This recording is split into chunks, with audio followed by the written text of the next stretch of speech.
Hey guys, my name's Justin. This is my first TikTok video. There won't be any singing or dancing.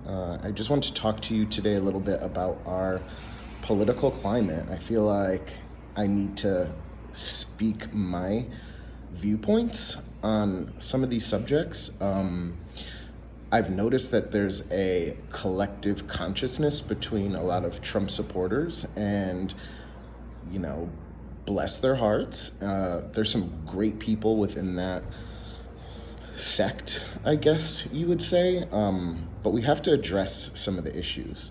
I've noticed that there's some sort of mind control thing happening within the Trump community. Every time there's a conflict or a crisis, there's always a collective programmed response to it coming from that particular side. The sky is blue. George Soros set it up, or it's Nancy Pelosi's fault, or just simply Trump 2020.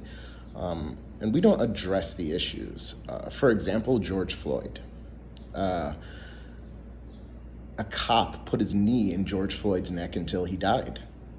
And we need to address that. And Trump needs to address that. And Trump supporters need to address that. It wasn't the media that did that to George Floyd. It wasn't George Soros. It wasn't Nancy Pelosi. It wasn't Obama. They didn't set that up. Trump didn't set that up. That man set that up. He stood with his knee on that man's neck until he passed away.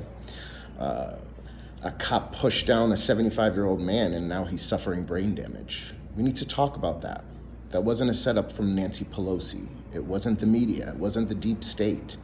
But there's a collective programmed response from the Trump side. And it's not getting to the issues, and we need to hold them accountable. And we need to make Trump supporters notice that they are a part of this mind-controlled experiment. They just know the trigger words and MAGA 2020, and that's why Trump's the great president. Okay, that's fine, but it doesn't excuse the fact that people are dying in our country. Americans are dying. We can't let that go. We can't sweep that under the carpet. We need to start holding people's feet to the fire.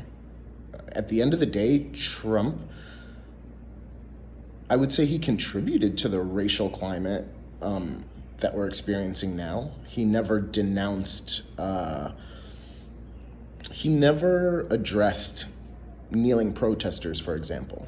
Rather than sitting down with them and talking to them and find out why they're hurting and find out why they're doing it, he stepped all over them. So he contributed to this mess. He should have addressed it and talked to them like a real man, like a president.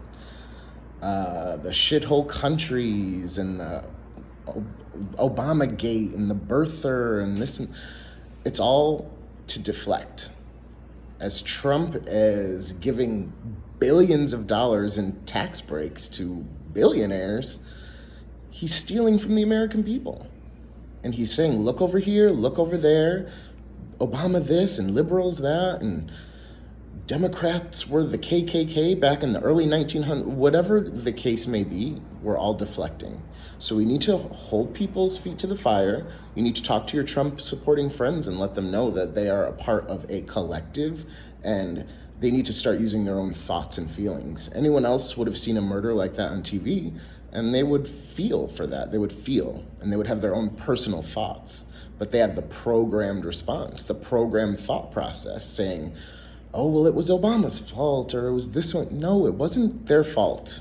You saw it like I saw it, right? And the country's waking up.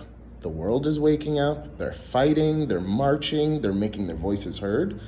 And it's for a reason, right? That's what oppression feels like.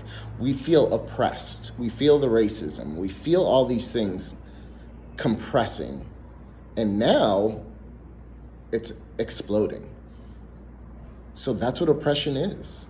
You know, we feel it as people of color, minorities, the gay community. We feel all that oppression over the last 4 years, and now it's exploding. So Trump supporters need to listen to this and understand that we are all Americans and that we have to fight for each other. And you have to figure out what you're fighting for. I want to know what Trump supporters are fighting for on their own merit, not on their programmed response. Because maybe if we knew what they really wanted, we can work towards a common goal. But if you have the same programmed response, we can't fight that.